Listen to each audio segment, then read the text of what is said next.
A young man is currently standing inside the bathroom of a lively restaurant, facing an unexpected and awkward situation. A woman is with him, and it seems like they are about to get into some kind of wrestling match. It's bizarre. Definitely not how he thought his night would go. Honestly, he never imagined something like this would ever happen to him. After all, this is the same guy who used to be the favorite punching bag for bullies back in high school. Yep, a full-time loner and part-time servant to jerks. Most students in school acted like he didn't even exist. Not because they hated him personally, but because they were too scared of the bullies themselves. So, he had no real friends, and he quietly counted the days until graduation, thinking once he graduated, it's over. He will be free. But turns out he was very wrong. He got into college thinking it would be his fresh start. But to his horror, even the same bullies got accepted into the new school. What are the odds, right? Felt like a nightmare on repeat. He couldn't stand the idea of going through 4 more years of that misery. So he made a quiet decision. He would disappear from everyone's radar. For a whole year, he stayed out of the spotlight, said nothing to anyone, and focused only on his studies. Now, after a whole year of living like a library-dwelling ninja, he is finally attending a welcoming party for freshmen majoring in economics. The restaurant is packed, and the air is buzzing with loud cheers, laughter, and the chaotic energy of college students, both old and new. For the first time in a while, he feels a little hopeful. He's relieved too. This school is one he truly believes the bullies could never get into. As he sits at the party table, 2 fellow freshmen take a seat on either side of him. The guy on his right introduces himself as Sunny Lee, and the guy on his left is Kevin Kong. And just like that, people are actually talking to him. Feels surreal. These guys are friendly, chill, and they act like he's part of the group. Even 2 upperclassmen girls come over to chat, Kylie Jung and Yuri Lee. Both are confident, charismatic, and for some reason interested in him. Plot twist. Main character energy activated. Nervously, he introduces himself as Davy Joe and explains that he entered college a year later than most. Seeing how warmly they respond, he can't help but smile. For the first time, it really feels like things are looking up. Maybe, just maybe, college won't be the same kind of nightmare high school was. Maybe he actually gets to have a normal life. Or dare he dream? A fun one? As the group keeps chatting, Kylie and Yuri start talking about the incoming freshman girls. They tell Davy about Sally Go. Apparently, she's the center of attention for most guys.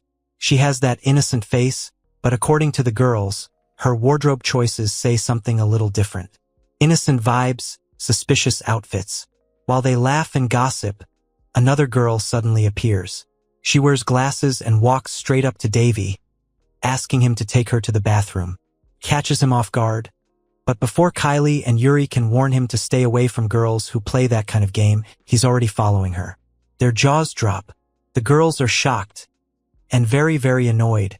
Not long after, the lady with the glasses is seen rushing out of the restroom, clearly in a hurry and flustered. Davy follows right behind her, looking confused and out of breath, like someone who just lost track of what reality is. But as he steps out, he notices another woman walking past. Elegant, cool, and completely unrelated to the chaos he just stumbled into. Before he can make sense of anything, a man walks up to the lady who had just exited, and the two seem to head off together as if nothing happened.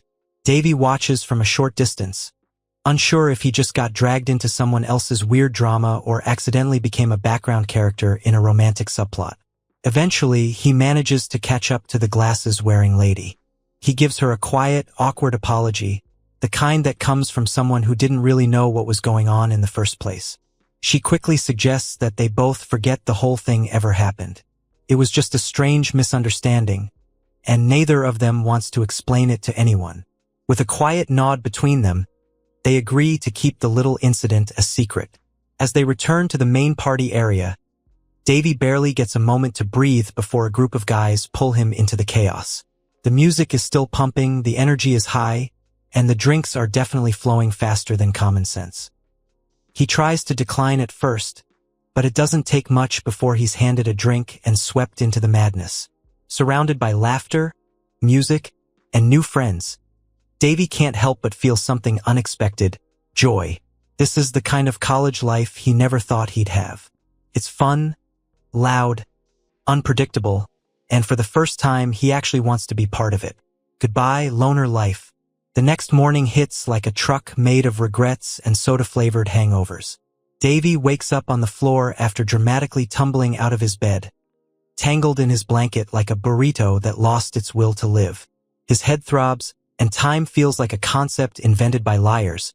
But despite the chaos of last night, there's a weird smile on his face. Later that morning, he's seen walking toward campus.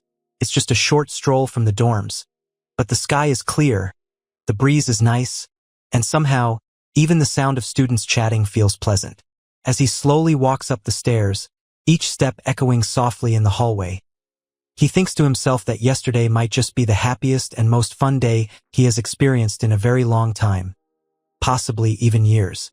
A small smile tugs at the corner of his lips as the memory floats in his mind like a comfy cloud on a lazy afternoon. He reaches the top and casually pushes open the door to the lecture room. The moment he steps inside, he notices something feels off. The room is already packed with freshmen, their faces young and curious, their voices low and full of excitement. They are all murmuring, whispering things under their breath, and stealing quick glances at him like he's a celebrity who just accidentally walked into the wrong building. He stands there, confused and a little caught off guard. The strange energy in the room wraps around him, and he wonders why everyone suddenly seems more interested in him than the lecture. Something's up, but he has no clue what. Alcohol is practically a rite of passage for many college students, almost like a chaotic mentor that reveals hidden sides of a person. Sometimes it turns the shy into dancers, the quiet into philosophers, and the awkward into part-time wrestlers. And if things go sideways, well, there's always the magical phrase, blame it on the alcohol. A get-out-of-jail-free card for every embarrassing highlight reel. Elsewhere on campus, an upperclassman is seen alone in a dimly lit room with a freshman girl.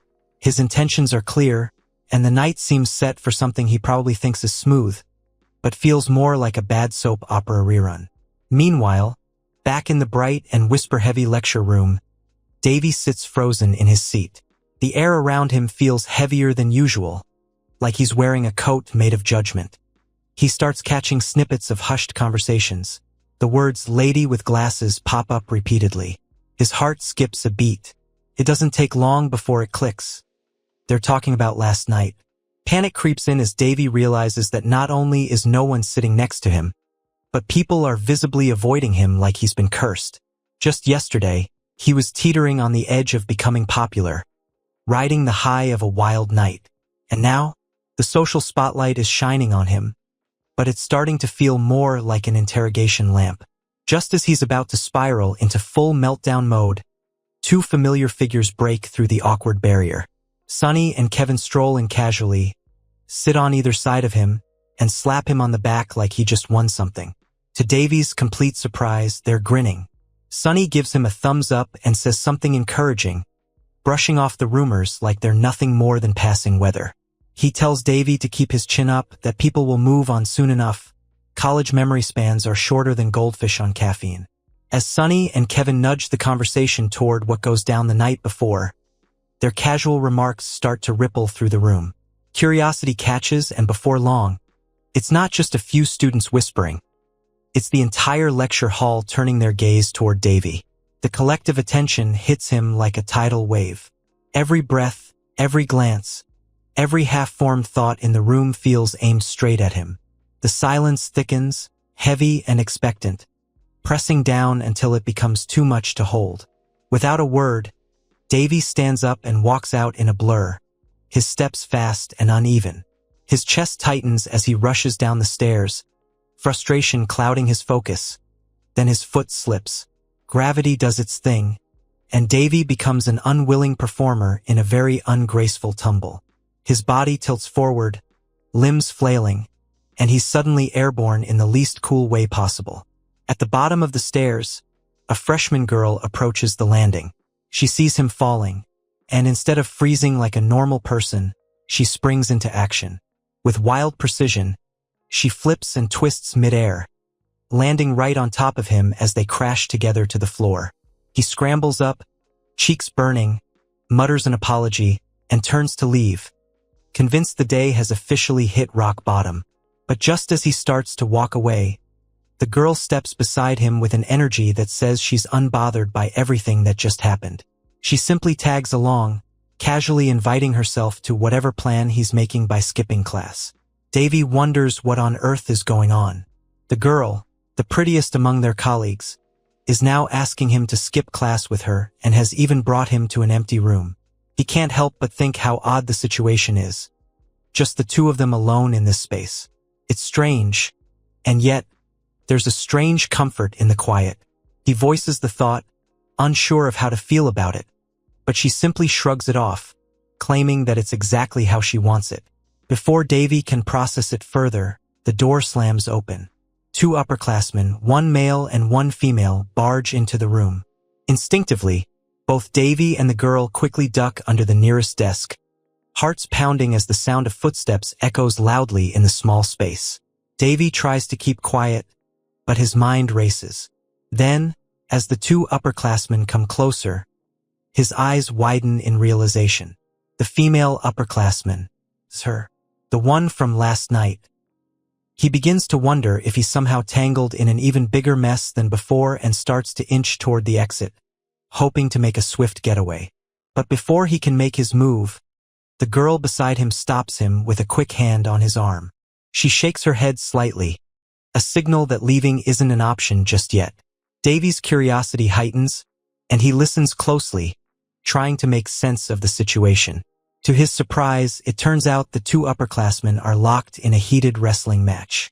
Not long after, the two upperclassmen finally leave the room, and Davy breathes a sigh of relief. He's still processing the strange, tense encounter, but things seem to calm down, for the moment. That is, until the girl beside him, the one who invited him here in the first place, suddenly drops a bombshell. She knows all about Davy's past from high school. And not only that, she even knows his nickname. Davy's heart skips a beat as he panics, stammering out a terrified question. "How do you know my nickname?" His mind races, trying to make sense of the situation. And then it hits him. There was a girl in high school who always wore an eye patch, and he had given her the nickname Psycho, a nickname that stuck with him through the years. The girl smirks, revealing the truth in an unexpected twist. Her name is actually a Psycho. Davy stares, wide-eyed, unable to fully comprehend what's happening. He's not sure why, but he expected someone else, not her, to show up. A Psycho even seems surprised that he didn't recognize her right away. Apparently, her identity was clear as day to her, but not to him. A sudden regret flashes in Asai Ko's eyes as she mutters that maybe she should have pretended not to know him at all, the discomfort in her voice now clear. Davy, on the other hand, feels like the walls are closing in. He's just started this new chapter in his life, trying to leave behind the painful memories of high school. And now, an old bully is here, in the same college, dragging everything back to the surface. Asai Ko's tone shifts again, and she pulls out her phone. With a few taps, she shows him a picture, one from the very time Davy was being bullied in high school. The image catches him off guard, and his stomach drops. The picture isn't just a casual shot.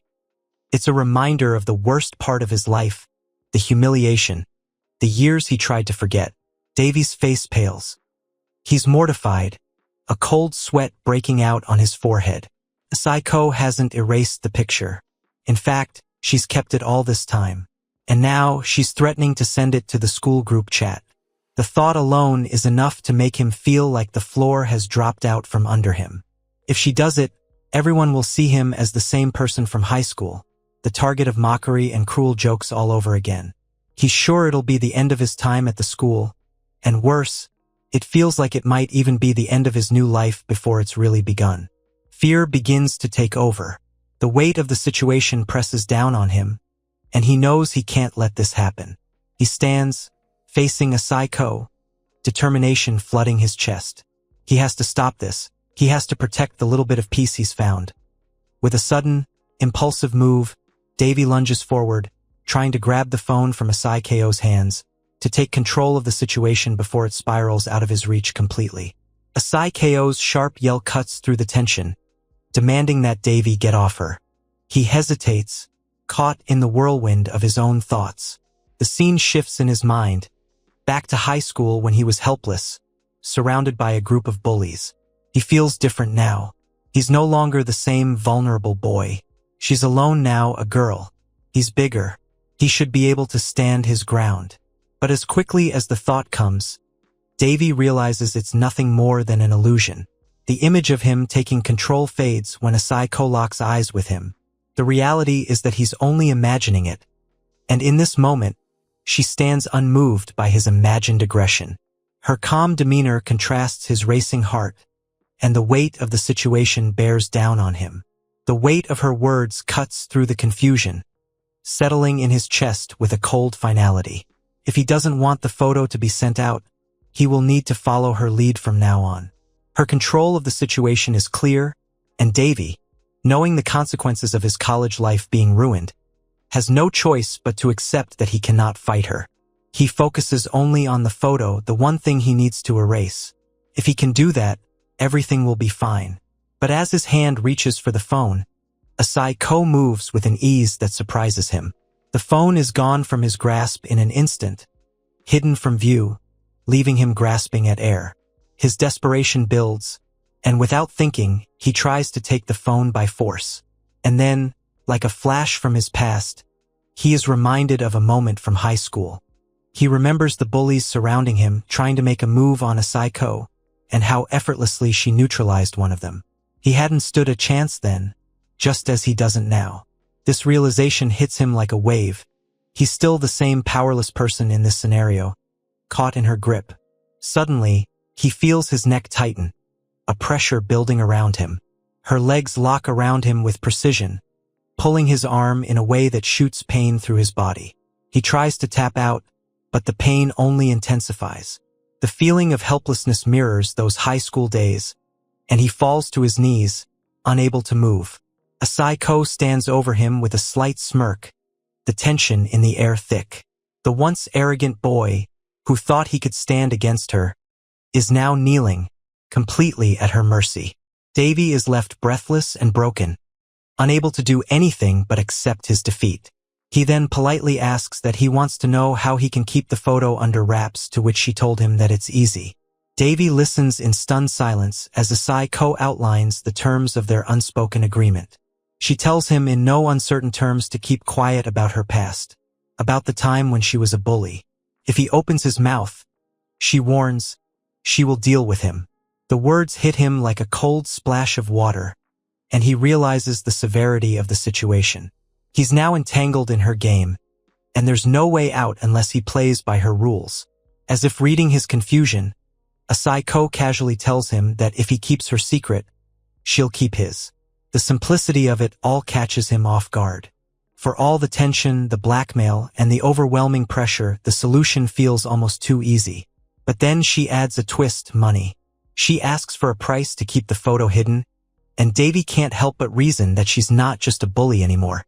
Her appearance has changed, softened, and now she has an innocent air about her, like someone eager to bury her past to chase a better future.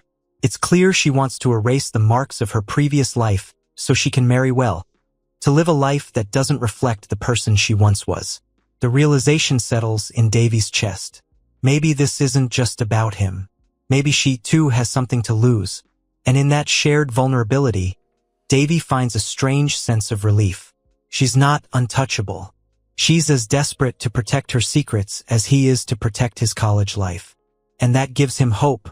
Hope that he has a chance at countering her threats, at turning the tables. Asako then directs the conversation back to reality, telling him that they need to head back to class. Davy is stunned. The last thing he wants is to return to that room, to face the scrutiny of his classmates and the weight of his own humiliation. But Asako is calm, composed. She doesn't hesitate to send him a photo, a reminder of the leverage she holds over him. He doesn't have a choice. He must cooperate. There's no other way. As they walk back to class, the reaction from everyone around them is immediate. His friends' eyes widen, their expressions full of surprise and curiosity. The whispers start before they even sit down, with some classmates exchanging knowing looks. Davy, however, is fully aware of the truth. It's not that he's with the prettiest girl in the room. No, it's that he's sitting next to a girl who's holding him hostage, one who has the power to ruin everything he's worked for. His friends are impressed, almost envious. But Davy isn't fooled. He knows the truth, and the truth is far from flattering. The weight of her presence is like a shadow over him, constantly reminding him of the tightrope he's walking. If he ever dares to expose her, they'll both fall, and he will be the one who gets hurt the most. As the class continues, his mind races. If he tells the truth about her, it will ignite a massive conflict, one that will drag them both down. And there's only one way out of it. Someone else has to break the news. Someone who can expose her without making him the villain. The question is, who can he trust to be his savior? In the bustling cafeteria, a long queue of students stretches out as Davy and his two friends sit down at their table, their trays filled with food. The noise of the cafeteria swirls around them, but Davy is lost in thought. Sonny grumbles about the sky-high price of the class textbook, his voice full of frustration. Davy listens absent-mindedly, his mind drifting back to a time when eating lunch alone had been his reality. When he was the school loser, forced to hide away from prying eyes and whispered gossip. The thought of sitting here, sharing a meal with his friends, feels surreal. But there's an unsettling undercurrent to this moment. He's not just worried about the price of textbooks or the casual conversation that flows around the table. No, his mind keeps returning to one pressing question. Why is a psycho, of all people, sitting with them? Why is she hanging out with his friends? Her presence at the table doesn't feel natural. It feels like an intrusion. Davy can feel the weight of the other students' curious stares, the way they watch a psycho with him, wondering what the connection is. Davy knows it's because of her that he's getting all this unwanted attention.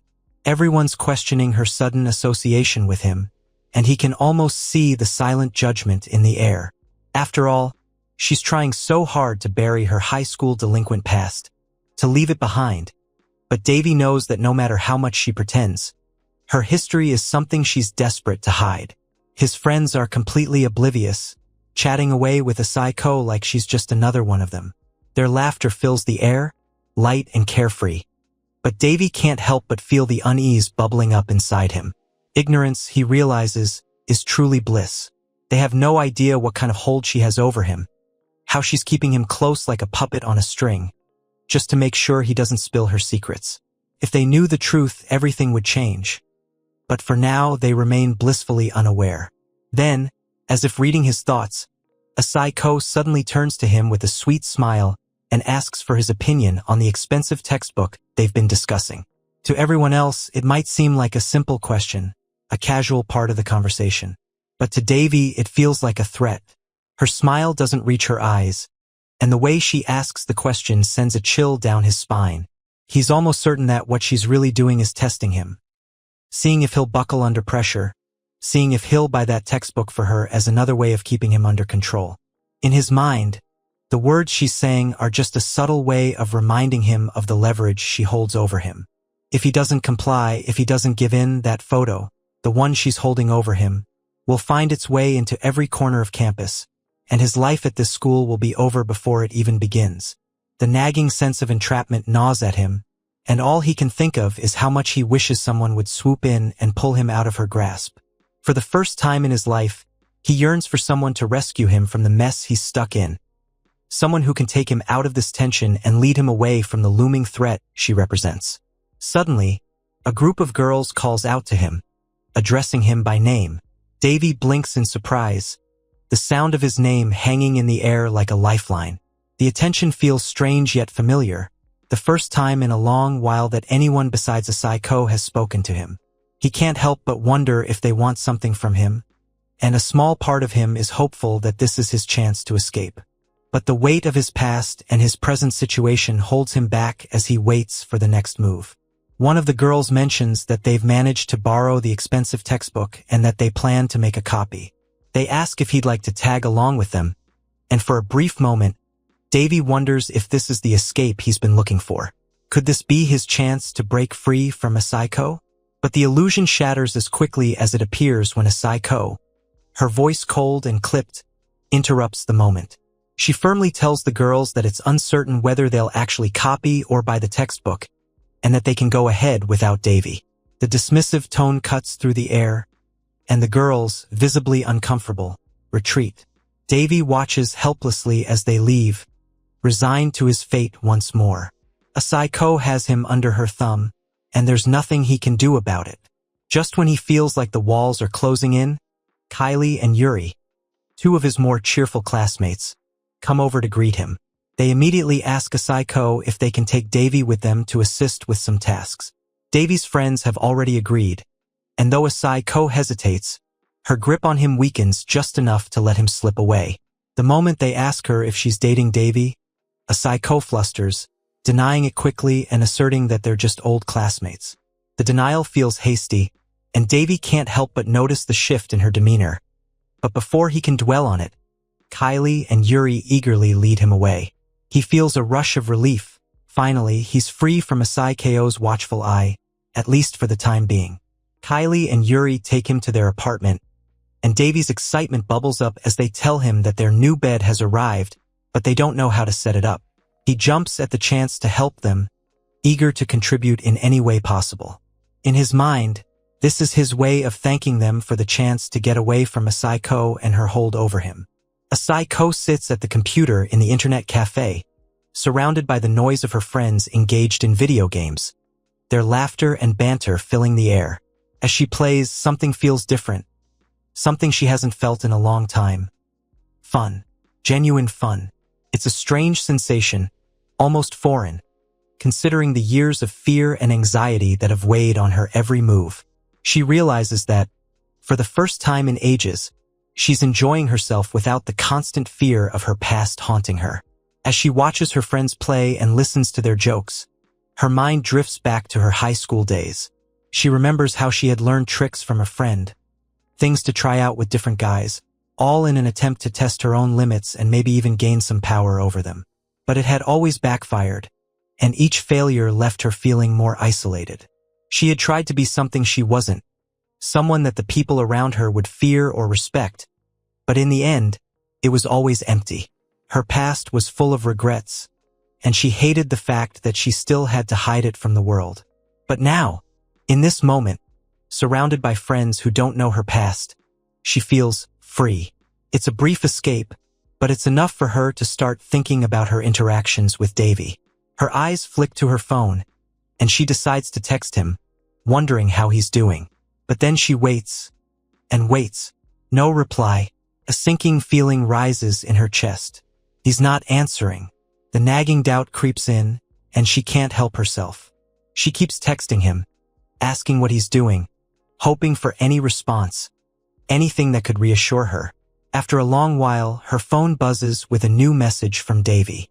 She opens it eagerly, but as she reads, the message doesn't sit right. Something feels off. The words seem almost too casual, like he's hiding something, and her suspicions flare up.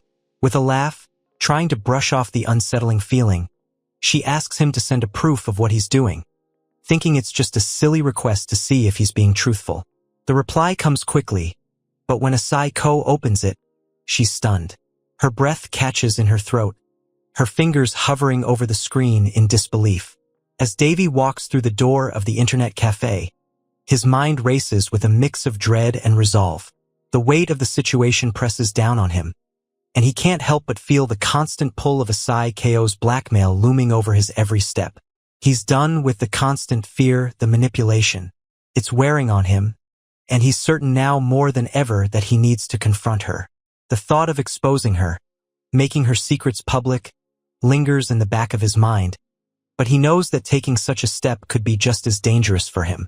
He climbs the stairs to the second floor, his heart pounding louder with each step, aware of the tension building within him. He finally reaches the top, and there she is, sitting casually, waiting for him. She doesn't even acknowledge his arrival immediately, her demeanor calm, but there's an unmistakable sharpness in her gaze when she finally meets his eyes. The silence between them feels heavy. She studies him with an intensity that makes his skin crawl. In that moment, Davy feels the unease settle in, but he forces himself to keep his composure. There's no longer any room for hesitation. This game she's playing with him has gone on long enough. As the minutes drag on, he feels the urge to take a stand, to expose her and put an end to the twisted hold she has on him. But even as he resolves to do so, a nagging feeling creeps up on him. He realizes how easily she's able to anticipate his every move, how sharp her awareness is. Later that evening, Davy sits in his dimly lit apartment, the glow of his computer screen casting long shadows across the room. His fingers hover over the keyboard, thoughts swirling in his head. He's determined to find a way to break free from Asai Ko's grip, to expose the secrets she's been holding over him for far too long. With every click, he dives deeper into online forums, scouring through anonymous boards for any evidence that could destroy her carefully constructed facade. He knows it's risky. Any slip-up could backfire, but he's tired of living under her shadow. The hours pass as he sifts through posts and messages, hunting for anything that might give him the leverage he needs. But then, something unexpected catches his eye. He freezes, blinking at the screen. It's a post about Greg Ju, one of the bullies from his high school days. To his shock, Greg Ju is now a manager at some big company, having climbed the corporate ladder in just 2 years. The man who had once tormented him is now living the life, the kind of success Davy could only dream of back then. Of course, it's not just Greg. All of Davy's old bullies seem to be doing well for themselves, thriving while he's still stuck, wrestling with his past. Davy feels a knot form in his stomach, frustration bubbling up. It's infuriating, to say the least. The ones who made his life miserable are now basking in success. They have no idea what they've put him through, and it just doesn't seem fair. After a moment of fuming, Davy shifts his focus back to his search. He clicks through a few more links until something else catches his attention. It's a photo of Asai Ko. The image, taken by her friend, is one from her high school days. It's not a very revealing picture, more like a sneak shot. You can barely make her out, hidden in the background of a group shot. It's nothing that would help him expose her, nothing that would force her hand. He stares at it, feeling a wave of frustration wash over him. His quest for something solid, something that could give him power over her, has turned up empty. There's no ammunition, no bombshell, just a blurry picture of someone he used to fear. Feeling defeated, Davy slams his laptop shut and throws himself onto his bed. The mental toll of the day presses down on him, and he lies there, staring up at the ceiling. His mind races, turning over the same thoughts. How is it possible that Asai Ko has no trace of herself online? No social media, no photos from friends? It's like she's vanished from the digital world entirely. Was this all part of her plan? Was she preparing for this the whole time? He can't help but feel like she's a step ahead. Always. Exhausted, he falls into a restless sleep, plagued by nightmares. In his dream, the bullies from high school appear at his dorm, taunting and mocking him just like they used to. He wakes up in a cold sweat, heart racing. It feels so real, and the weight of his past still lingers in the air. The next morning, Davy heads to class, his mind still heavy with the thoughts from the night before. As he enters the lecture room, he notices the other students scattered around, chatting or minding their business, waiting for class to begin. Davy is sitting quietly in the lecture room when, to his surprise, a pretty female student walks in and sits down beside him. She asks if he knows who she is, a question that catches him off guard. After a brief moment of recognition, he realizes she's Sally Go. She gives him a pout, seemingly a little disappointed, but he brushes it off with a smile. They exchange a few words before, just as quickly, Asai Ko and Davy's friends arrive. At this, Sally Go stands up, excusing herself with a playful remark that they'll talk more next time. Davy's friends, clearly impressed, whisper among themselves in awe. They can't believe Davy knows Sally Go, the most popular girl in their year. Davy, not wanting to cause any more fuss, downplays it, casually mentioning that they just introduced themselves. However, Asai Ko raises an eyebrow, her tone skeptical, asking if that's all it was. Davy, now a bit defensive, swears that's the truth. But deep down, he's still uneasy. remembering how smoothly a psycho has managed to erase any trace of her past. Despite everything, Davy refuses to give up. He still hasn't searched through the yearbook yet, something he plans to change. He decides to have his parents mail it to him, hoping to find something, anything, that can help him uncover more about a psycho. It's a small hope, but it's something. When the class ends, Davy quickly gathers his things, telling his friends that he needs to organize some personal stuff. He promises to catch up with them next time. Kevin, always the considerate one, tells him they'll save him a seat. Two high school students, clearly a couple, are walking hand in hand, their fingers intertwined in that familiar way that only a couple can manage. They laugh together, their smiles wide, and their eyes filled with that sweet, innocent affection only found in young love. Behind them, another girl walks, her eyes glued to the couple. Her name is Sonia, and 2 years ago, she was just a studious nerd, keeping to herself, nose always buried in books, not really concerned with the world outside of her studies. Sonia watches the couple, a mix of curiosity and wistfulness on her face. Little did she know back then that their story, this perfect love, would eventually come to an end. College would split them apart, and both would go on to find new people, more suitable matches, or so they tell themselves.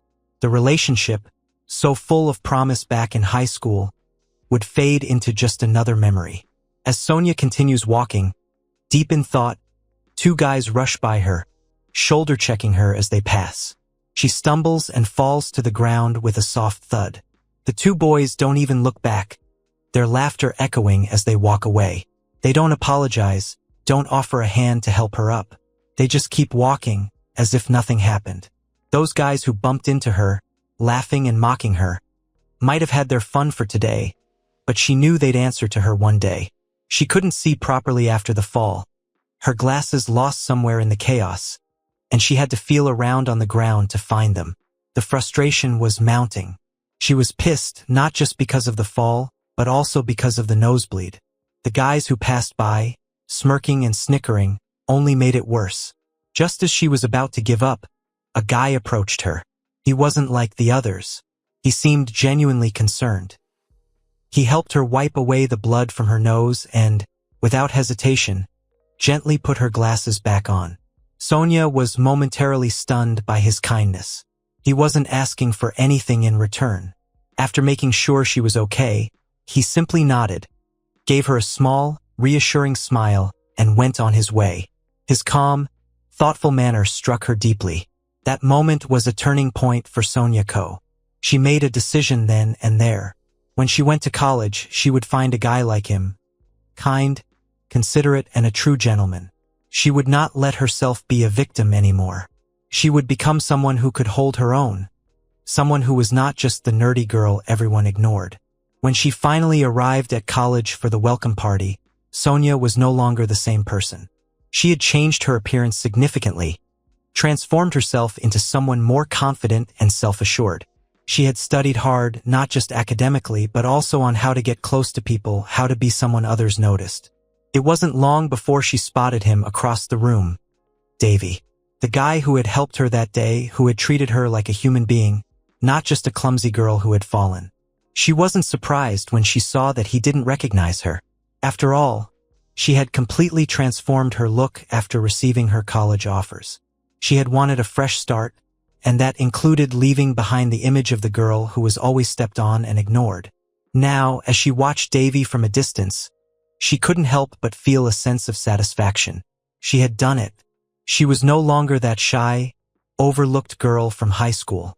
She had become someone who could make her own choices, who could get the attention she deserved. And one of those choices, she decided, would be to get closer to Davy.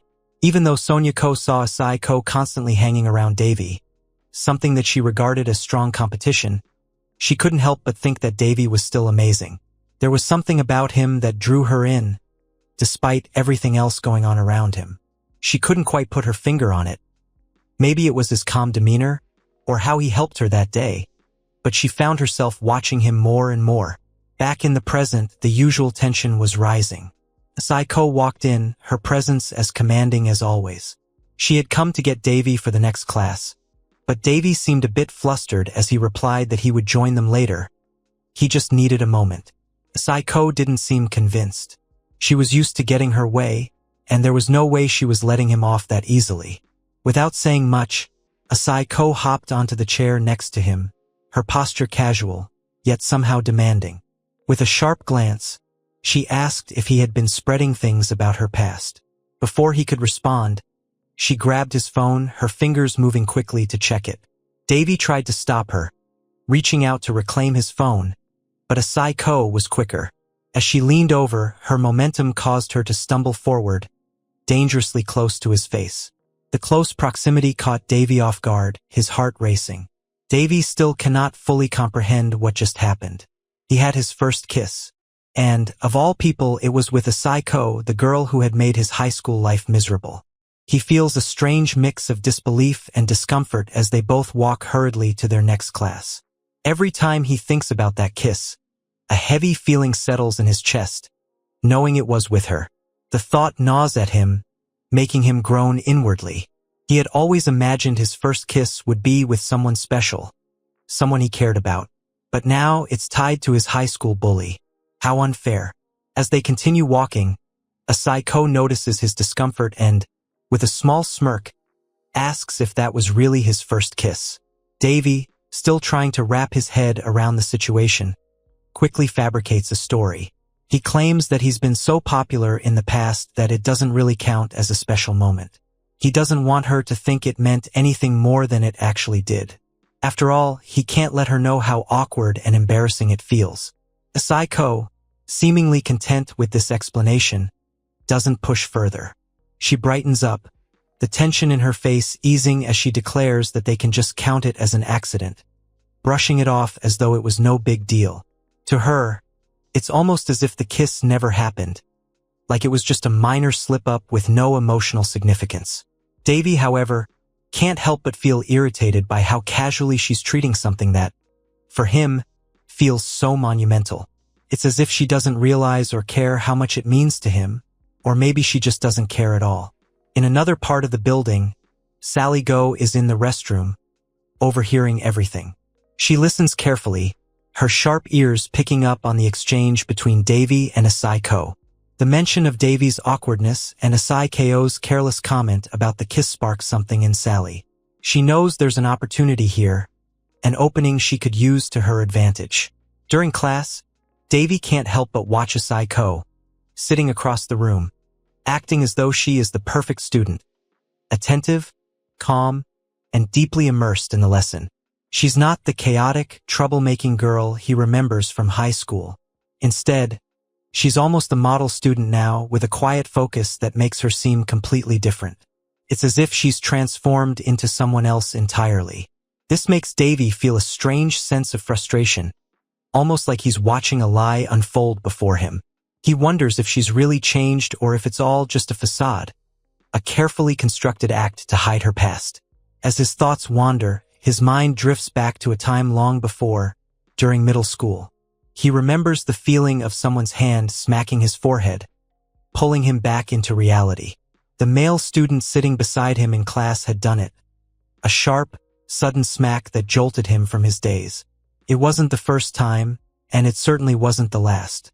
The student had harassed him constantly, urging him to study, telling him to get his act together, as though his life depended on it.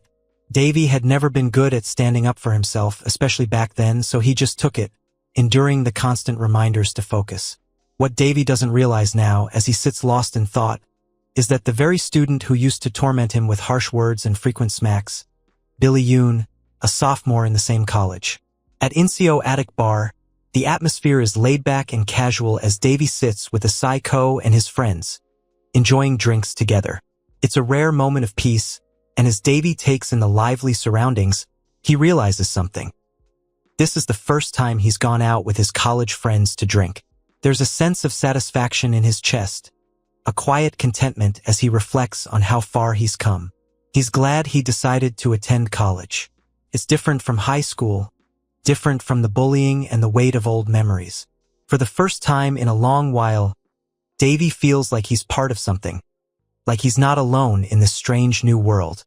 As they all talk and laugh, the conversation shifts when Kevin, one of Davy's close friends, brings up a topic from his high school days. It's something from before they all entered college, something that catches both Davy and Asai-ko completely off guard.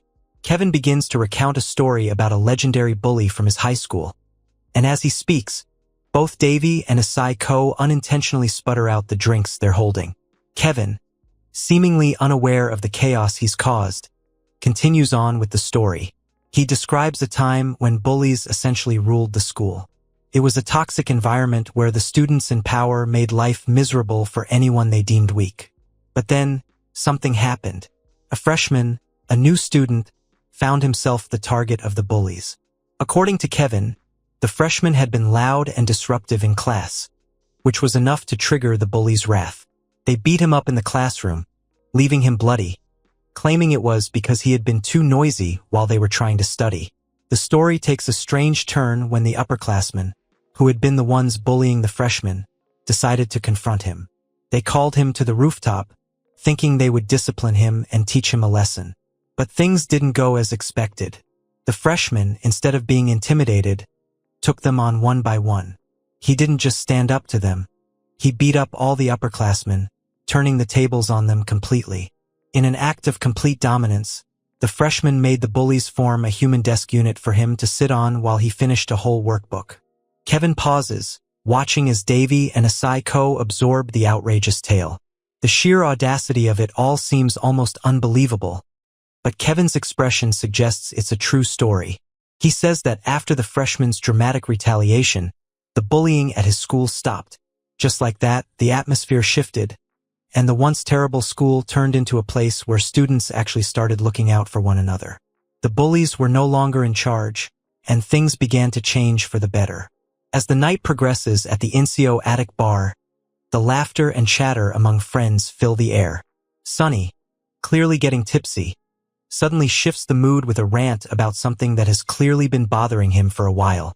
He starts venting about his high school teacher, who had told him that once he made it into a good school, pretty girls would be lining up to date him. But now, here he is, in college, and it seems like no one's taking the bait. Sonny's frustration is palpable as he continues, raising his voice a bit, wondering why things haven't turned out the way his teacher had promised. His next comment makes everyone pause. With a slight slur, he complains that it was Kevin who had to knock him out with a punch just to get him to calm down. The group laughs, but it's clear that Sonny's frustrations are real, even if his delivery is a little over the top. Then, Sonny shifts his attention to Asai-ko, eyes narrowing slightly. He's a little tipsy, but the thought seems to have been building in his mind for a while. He asks her, somewhat challengingly, why she hangs out with them. After all, he points out, there are plenty of people who are probably more fun to party with. His tone isn't harsh, but there's an underlying curiosity, and maybe even a little bit of jealousy in it. Asai-ko, who's been quietly sipping her drink, is caught off guard by the question. She blinks, clearly surprised by the sudden shift in focus. Her response is calm, but there's a hint of sincerity in her voice. She tells Sonny, almost as if she's speaking to herself as much as to him, that just being normal, studying and hanging out with them is the best. She mentions that she could never feel as comfortable as she does with them when she was hanging out with abnormal people. Her words hang in the air for a moment, and even Davy, who's been mostly quiet until now, looks at her with surprise. He never quite realized that Asai-ko might see their friendship in such a simple, pure light. There's something about it that hits him differently, and for a moment he just stares at her, unsure of how to respond. But Sonny, perhaps a little too drunk to understand the deeper meaning of her words, suddenly shifts gears again. In a dramatic change of subject, he drops a bombshell question that has everyone's attention. He asks, in a way that is far too casual for the topic, if Davy and Asai have kissed. Asai, who is clearly feeling the effects of the drinks by now, doesn't hesitate in her reply. She looks at Sonny, then glances at Davy with a slight smirk, claiming that yes, they have kissed. The room goes silent for a brief moment, the weight of her words hanging in the air. Davy is a little stunned by her straightforwardness, his mind racing with thoughts of their accidental kiss earlier that day. He's not sure whether to laugh, blush, or just ignore the question entirely. but Asai's easy confidence with the situation throws him off. After the brief moment of tension, the group begins to wrap up their night. Kevin announces that he'll take Sunny to the subway. Davy, still processing what just happened, is left to take care of Asai, who seems in no condition to make it to her dorm on her own. As Davy helps the drunk Asai make her way to her dorm, his mind races with the words she said earlier. The way she talked about being comfortable just hanging out with them, her simple but honest approach to their friendship, echoes in his thoughts. But more than that, he can't stop thinking about her past. The way she erased all traces of who she used to be so thoroughly, as if she had never existed in the way others might remember her. Davy, too, had tried to bury the parts of his past that he hated, the bullying, the pain, the feeling of being trapped in his memories. Maybe that's why he could relate to her, even if it wasn't something he openly acknowledged. She was just like him in that regard. Tired of it all, wanting to move on, to leave behind the ghosts of who they once were.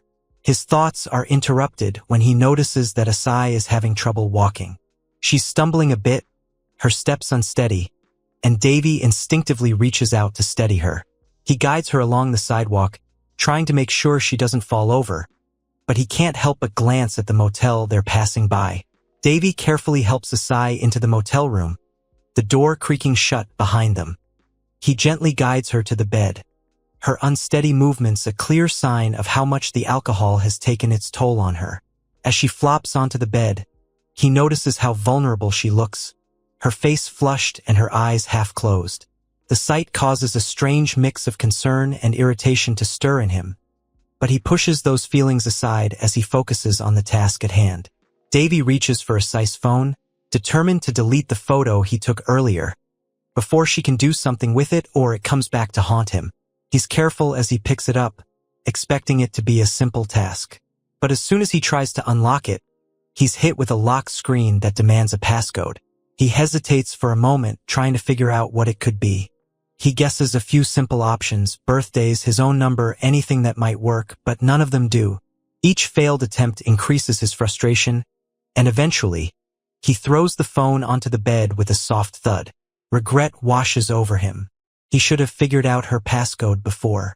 This situation wasn't supposed to happen like this, and now it's all coming at him too suddenly. The thought of not being able to control anything about this moment gnaws at him, but there's nothing he can do. He starts to think about taking the photo as leverage, something to hold over her in case things spiral, but as the idea settles in his mind, he shudders. The thought of using something like that, especially in her current state, feels wrong. He can't bring himself to do it. At that moment, Asai stirs, sitting up suddenly, looking around the room in a dazed confusion. She's clearly out of it, still heavily intoxicated, but she's trying to make sense of where she is. She doesn't seem to process Davy's words as she flails a bit, trying to stand up on her own, her face scrunching in annoyance. The drunken tantrum she begins to throw surprises him, and it only makes him more unsure of how to handle this mess. Before he can even try to calm her down, she suddenly grabs her stomach, her face twisting in discomfort. Davy's instincts kick in, and he quickly rushes to help her, realizing that she's about to be sick. He helps her to her feet, supporting her shaky body as they make their way to the restroom to relieve herself. As Davy steps out of the motel, a moment of realization hits him. He had completely forgotten to take a photo of Asai, the very thing he had intended to do earlier. For a brief second, he hesitates, wondering if he should go back and grab it. But then, he quickly shakes off the thought. He remembers all too well how the bullies from his past used his own moments of weakness against him. He doesn't want to stoop to their level, using someone's vulnerability for his own gain. Instead, he decides he'll find another way to handle the situation without sinking to that point. Resolute in his decision, he makes his way to the boys' dormitory, focusing on his goal for the night. Upon reaching the dorm, Davy is informed by the receptionist that he has a package waiting for him. He raises an eyebrow, curious about what it might be. Given the size of it, he briefly wonders if it's food, something his family might have sent him. But his curiosity gets the best of him, and he takes it back to his room to find out. Inside the package, he discovers a mix of unexpected items: his middle school yearbook and various bags of herbal medicine. He isn't surprised by the herbs. His family has always been involved in herbal medicine. His grandfather sells medicinal herbs, and his father practices Oriental medicine. Growing up, Davy had always been surrounded by these concoctions, which he had drunk as casually as most kids would drink milk. It's a part of his life that he's used to, but it still feels a little odd to have it sent to him now, so far from home. As he flips through the contents of the package, his eyes land on the yearbook. It's the middle school yearbook, not the high school one he was hoping for. He feels a wave of disappointment wash over him as he tosses the book onto the bed. He had wanted something from his high school days, something that might give him a glimpse into the past and help him make sense of things.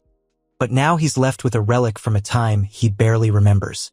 However, as the book falls open to a random page, something catches his eye. It's a photo from his middle school years, one he didn't expect to see. There he is in the picture, his face contorted in an awkward expression, his head being squeezed by none other than Billy Yoon. The memory rushes back to him in an instant. Billy, the boy who had tormented him back in those days, always picking on him for no reason. The image stirs up an uncomfortable feeling, a blast from the past that Davy had long tried to forget. Davy takes one of the herbal medicine packets his family had sent him. Without much thought, he drinks it, the familiar taste of the concoction settling in his stomach. Later that day, Asai, still recovering from her drunken antics, remarks casually that the weather is nice.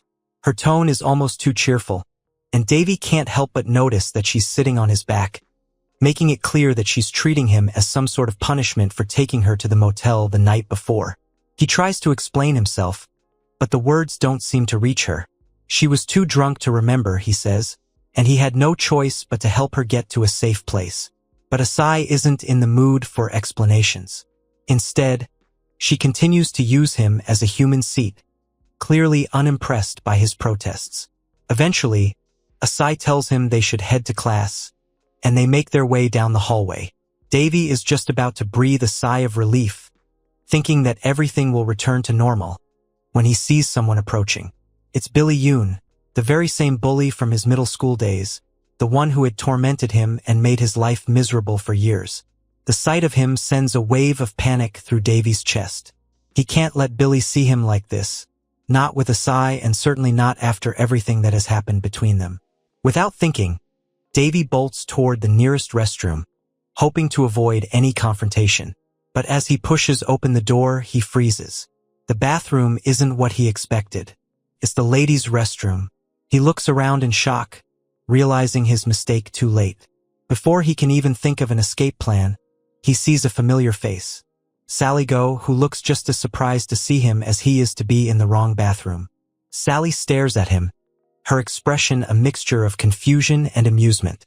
Davy stands frozen in the women's restroom, his heart racing as he imagines the worst possible outcome.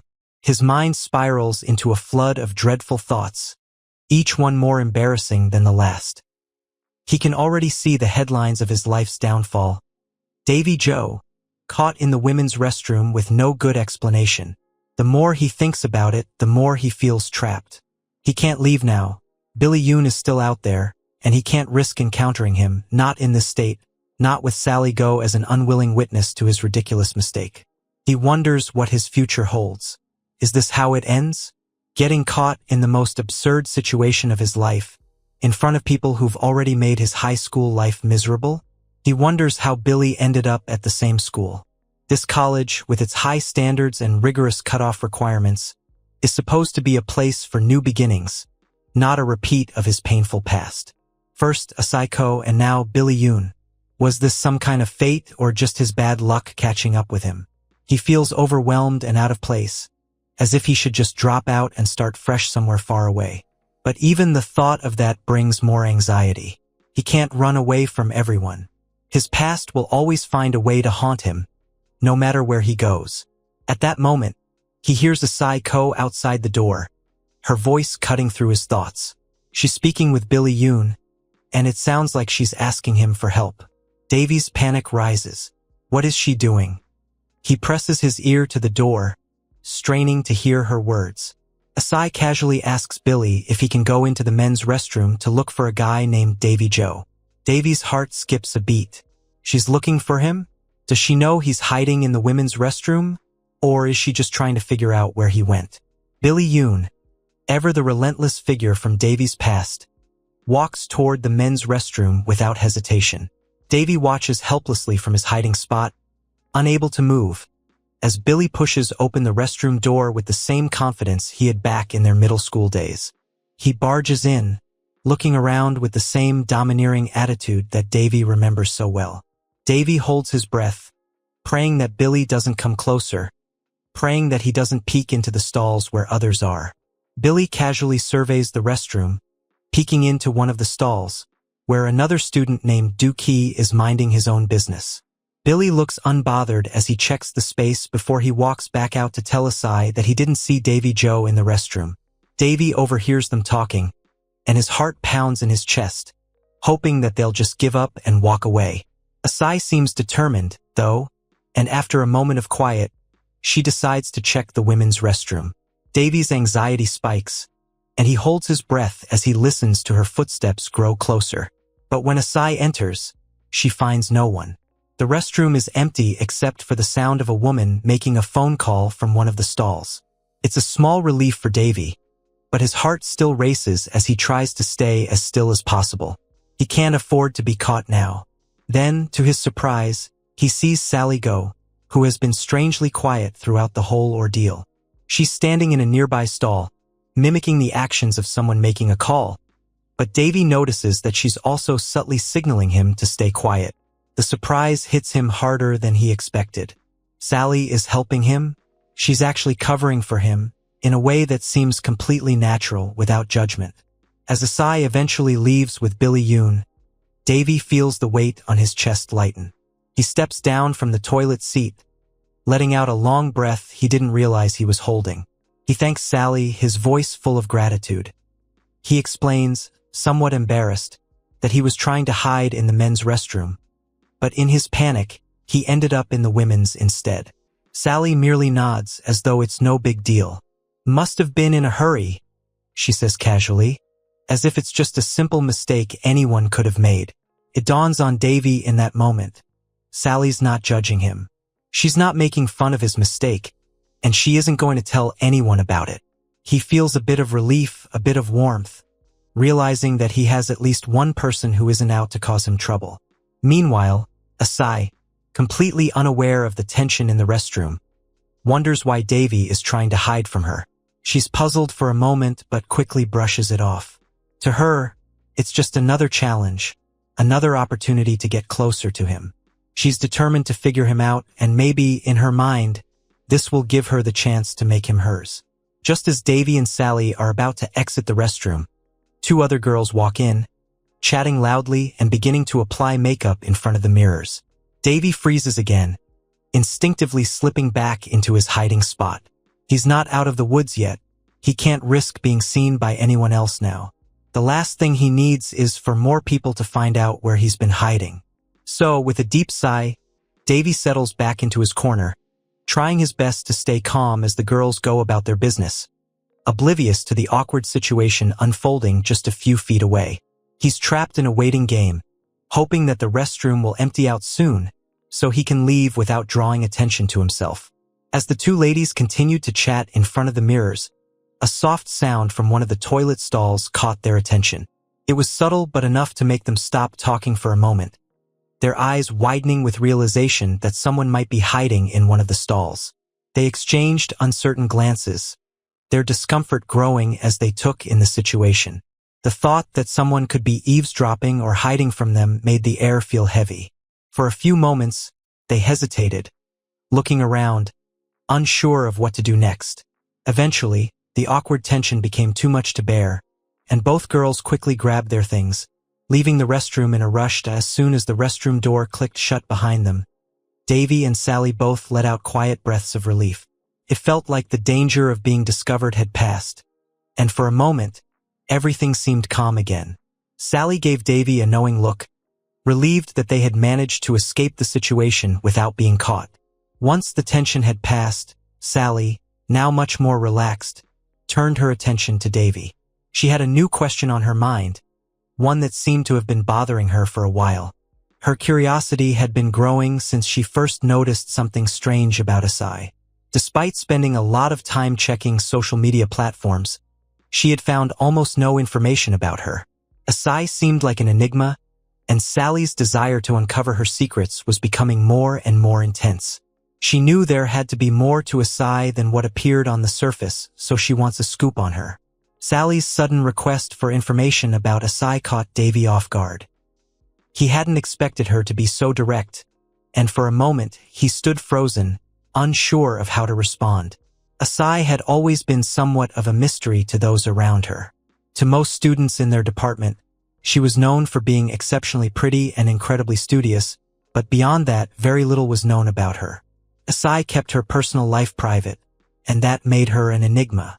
The fact that she didn't use social media only added to the mystery, making it impossible for anyone to find out more about her online. When Davy offered this as the full extent of what he knew, Sally's reaction was one of disbelief. She didn't buy it. Sally knew that Davy was one of the closest people to Asai, so in her mind, there had to be something more he could share. Surely, he knew something that no one else did. But to her surprise, Davy remained tight-lipped, only offering the most basic of information. Sally couldn't understand why he was holding back, and that only made her more determined to get something out of him. Davy, however, knew he couldn't share anything more, not because he didn't want to, but because there was something about Asai that he felt needed to be protected. He had no evidence, no photos, nothing concrete to back up what he knew. He couldn't tell Sally about the things that had happened between him and Asai because they were too personal and too private. He wasn't ready to break that trust, and more importantly, he wasn't sure he could explain the situation without betraying Asai's privacy. So, instead of directly telling Sally that he couldn't share anything, Davy chose to dodge the question. He didn't want to come across as unhelpful, but he also didn't want to seem like he was useless or withholding information for no reason. So, he asked her why she needed information about Asai. Sally's response was carefully crafted, but Davy could tell she wasn't being entirely honest. She said she just wanted to get closer to Asai, nothing more. But her tone and her demeanor didn't match her words. Davy could sense that there was more to her interest than she was letting on. He wasn't convinced that Sally was genuinely looking to become closer to Asai as a friend. There was something else in her eyes, something that made Davy start to wonder if Sally actually disliked Asai. Her insistence on digging deeper into Asai's personal life seemed off, and the way she reacted to Davy's reluctance to share more only added to his suspicions. He thought about it for a moment, his mind trying to piece together why Sally was so intent on learning more about Asai. Sally quickly realizes Davy isn't going to volunteer the information easily. Instead of pressing him aggressively, she shifts to a softer tactic, hinting that the intimacy he is so eager for will only continue once he gives her what she wants. It strikes Davy exactly where she intends.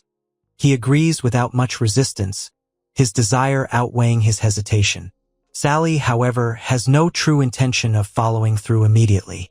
She can see the desperation in him, but her priority is the information. The rest can be dealt with afterward, if at all. The air between them grows tense with silence. After a while, Sally suggests they leave the restroom, and Davy, feeling cornered, follows her without protest. She walks ahead confidently, while he trails behind, his mind racing. He is still caught up in what they were doing earlier, craving more, yet now fully aware that Sally has shifted the power dynamic. Her casual mention of Asai has disrupted everything, leaving him conflicted and frustrated. He wonders if surrendering the information will truly grant him what he wants, or if Sally is simply playing a deeper game he can't see through. They make their way to the entrance of the classroom. Just as Davy reaches out to open the door for both of them, Sally steps back, telling him to go in without her. She mentions she will be skipping the class, having already arranged for a friend to mark her attendance. This surprises Davy, but he knows there is nothing he can do. Without any other option, he quietly steps into the classroom. As he enters, he notices that the lecturer is already teaching, so he quickly makes his way to his seat. Just as he sits down, Asai, who sits close to him, immediately starts questioning him about why he is late. Davy does not offer any explanation.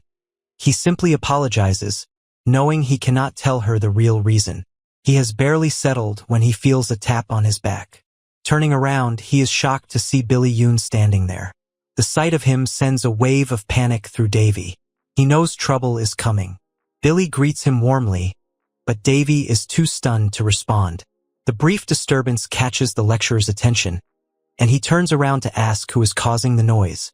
Billy quickly stands up and apologizes, explaining that he was just greeting an old friend.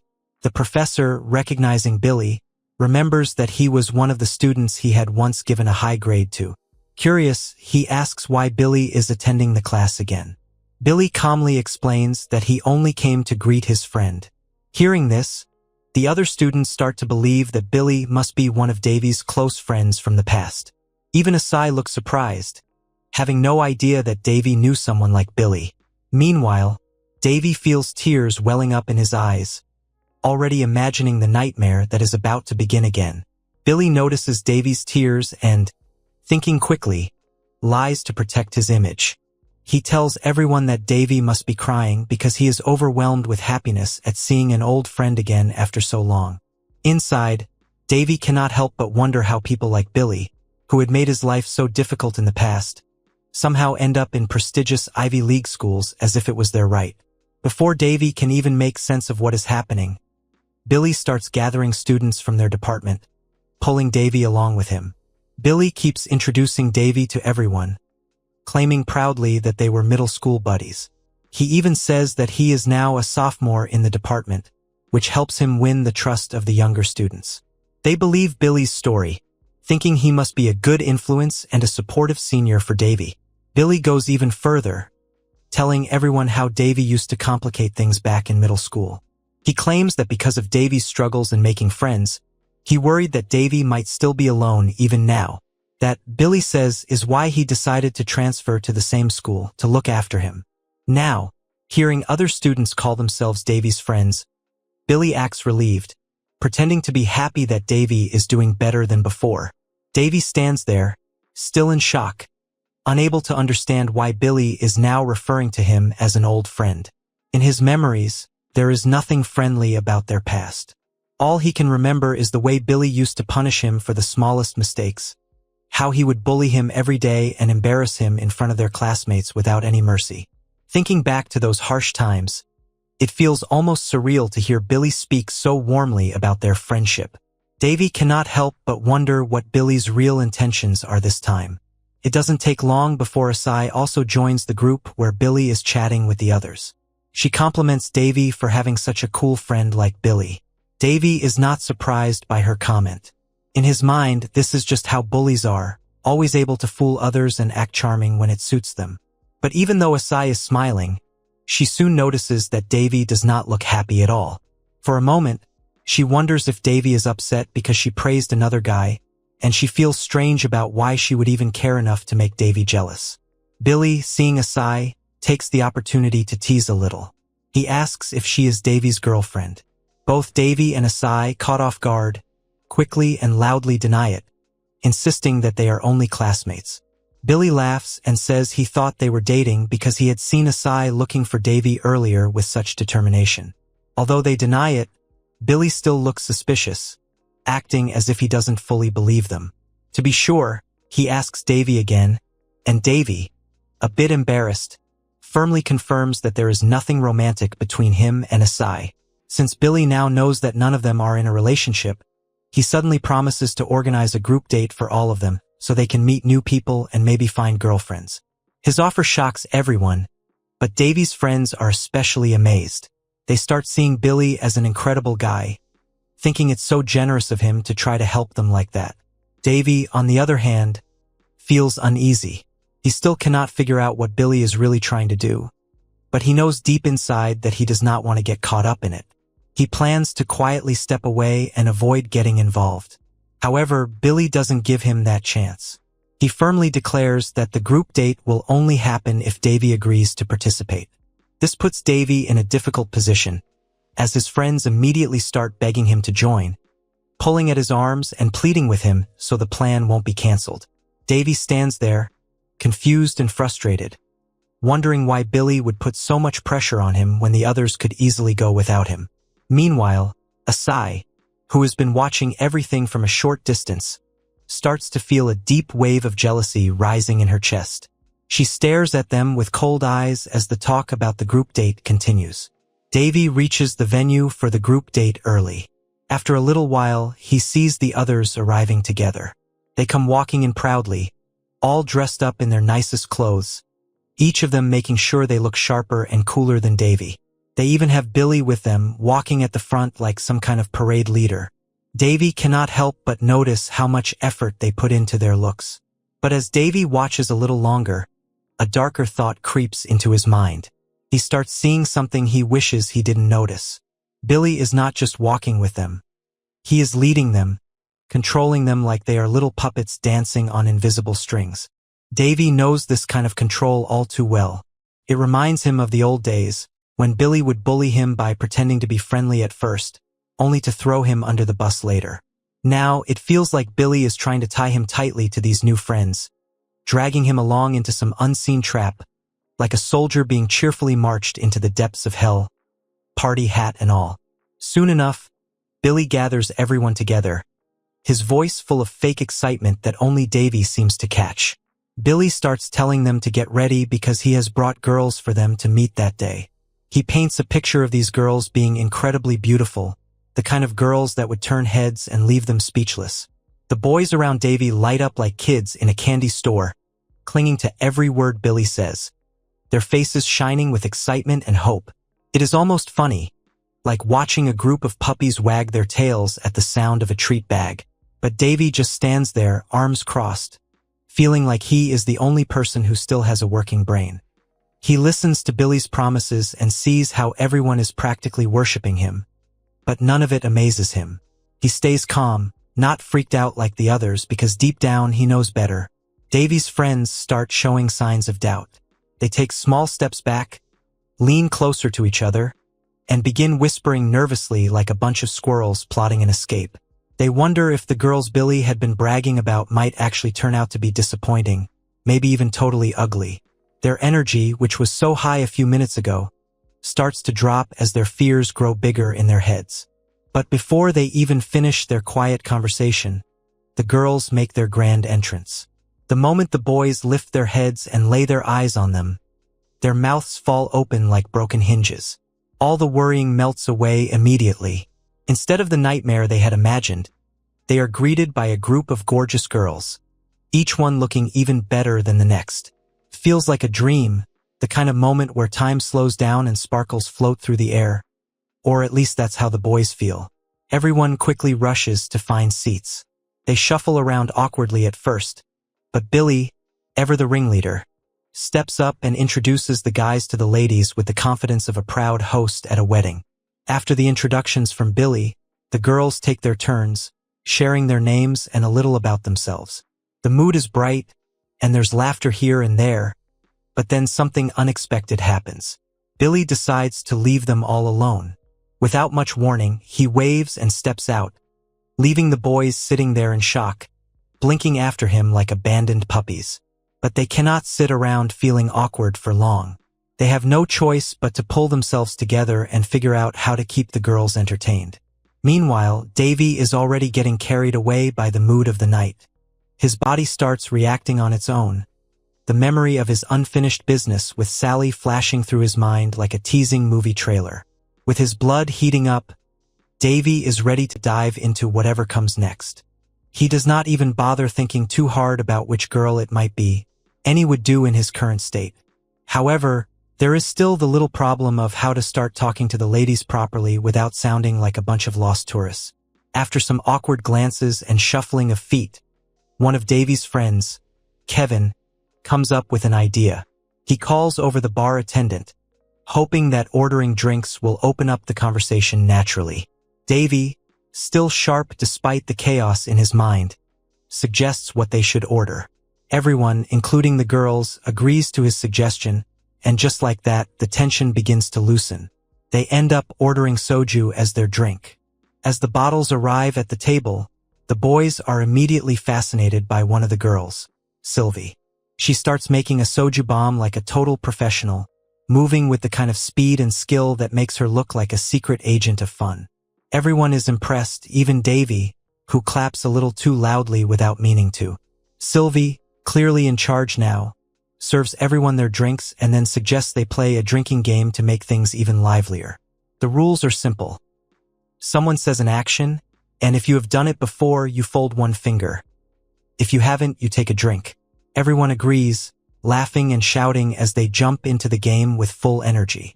The game rolls on with laughter, playful teasing, and a growing sense of excitement. Everything seems perfect until one of the girls drops a bombshell question. She asks everyone to fold a finger if they are virgins. Suddenly, the playful atmosphere takes a weird pause. All the girls keep their fingers proudly up, not folding anything. Davy freezes, feeling the weight of the moment land on his shoulders. He notices that his friends, without much hesitation, fold their fingers down one by one. Davy sits there, caught between decisions, his hand trembling slightly. In his head, a dramatic orchestra starts playing as he wonders whether he should fold his finger too and just go along with them or keep it up and risk standing out like a sore thumb. Davy decides not to fold his finger when the question about being a virgin is asked. He stays still, pretending not to care, even though inside he feels like a squirrel caught in the middle of a busy road. The game continues, and soon another girl throws out a fresh challenge, asking them to fold their finger if they believe they are good-looking. Davy watches as his friends, without missing a beat, fold their fingers proudly. It's almost funny how fast they admit it, like roosters puffing their chests in front of a mirror. Since Davy's friends have already used up all their 5 chances, they now have no choice but to take a big gulp of the soju, faces twisting at the sharp taste. Meanwhile, Davy is left with only one finger still standing, feeling like the last lonely survivor in a battlefield of drunk soldiers. But somewhere nearby, hidden behind a decorative setup of flowers, Asai and Billy are also at the bar, quietly watching everything unfold. Davy and his group have no idea that the two are sitting so close, listening and observing. Billy, never one to stay quiet for long, teases Asai about why she came all the way there just to spy on the boys. Asai, looking as innocent as a cat knocking things off a table, denies it. She claims she only came because she worries about the guys, seeing them as naive and clueless, and insists that she's definitely not spying on them. Billy doesn't press too hard, but the smirk on his face shows he doesn't fully buy her story. Later, Asai asks Billy if he thinks it's okay to leave the guys alone with the girls, considering he was the one who set everything up. Billy waves it off like it's nothing. He reassures her that the girls he brought are professionals, not in a bad way, but in the sense that they know how to handle things smoothly. According to him, there is nothing to worry about, and they should just enjoy themselves instead. Realizing that their own table is boring enough to make a stone yawn, Billy suggests they at least order some food. Asai agrees, glad to have something to do other than awkwardly watching Davy from a distance. Back at Davy's table, the mood starts to lift. The boys and the girls are warming up to each other, laughing and talking more easily. They even kick off another round of games, the noise from their table growing louder with every passing minute. Meanwhile, as Billy and Asai sip on their drinks, Billy brings up something that has been bugging him. He wonders aloud why Asai is always glued to Davy if she insists they are not dating. Asai feels a jolt inside but keeps her face calm. She knows the real reason she sticks around Davy is to make sure he never reveals her secret past to anyone. But she cannot tell Billy that, so she chooses to stay silent, pretending that his comment means nothing. Seeing that Asai does not want to explain, Billy lets it go. He jokes that he just wants to make sure there are no messy boyfriend dramas around Davy because, according to him, dealing with a taken girl's man is one of the most exhausting jobs on earth. Asai feels a bit surprised by this. She hadn't expected Billy to care even a little about Davy's peace of mind. It's a rare moment where Billy actually sounds like he has a heart and not just a mischievous grin. As they continue talking, Asai finally catches on to Billy's real intentions. She asks, half joking but half serious, if he is actually trying to mess with her. Billy, being Billy, does not deny it. Instead, he cheekily throws the question back at her, asking if she dislikes him.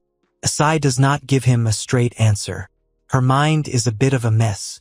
Deep down, she starts thinking about it properly. Billy's fashion sense is honestly a disaster. The kind that makes her want to call a stylist for emergency rescue.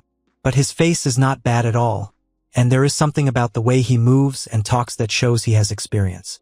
However, Asai's real trouble is something deeper.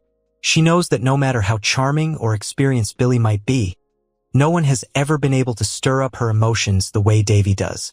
Even sitting next to Billy now, she feels nothing special. Only Davy, out there playing games and laughing awkwardly, has ever managed to make her heart race and her body respond without her permission. The group date, on the other hand, is going smoothly until one of the girls brings out 3 items and lets the guys know that whichever item they pick will determine their match, as each item belongs to one of the 3 ladies. The guys pick the items, and the owner of each item reveals herself. Kevin goes first and picks an item, and one of the girls informs him that she's the owner and will be his match. Next, Davy picks an item, and his match reveals herself. Sonny picks the last item, which is a sensitive controller. At first, he doesn't know what it is. He thinks it's a car key. But when he clicks the button, it reacts to Sylvie's body, turning her on. Sonny doesn't realize immediately what he has triggered. Now all the guys have their matches. Meanwhile, Asai watches them and feels a wave of anger and jealousy rise within her. The guys and the ladies agree to go on a second round date, but the guys have no cash with them.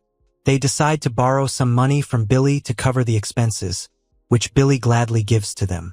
It is here that Davy notices Asai, and he is surprised to see her. He wonders why Billy would have come to meet Asai in the first place.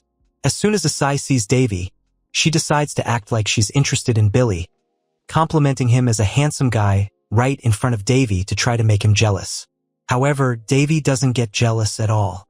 Instead, he thinks it's normal for people who were once bullies to like each other, so he simply goes back to his seat. By this time, Asai has already had too much to drink, and Billy has to warn her to slow down. But Asai assures him not to worry.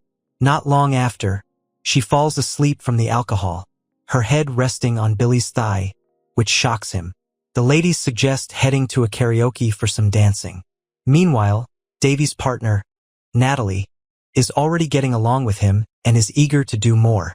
They stand up to leave for the karaoke, but as they are heading out, Davy notices that Billy and Asai are no longer seated.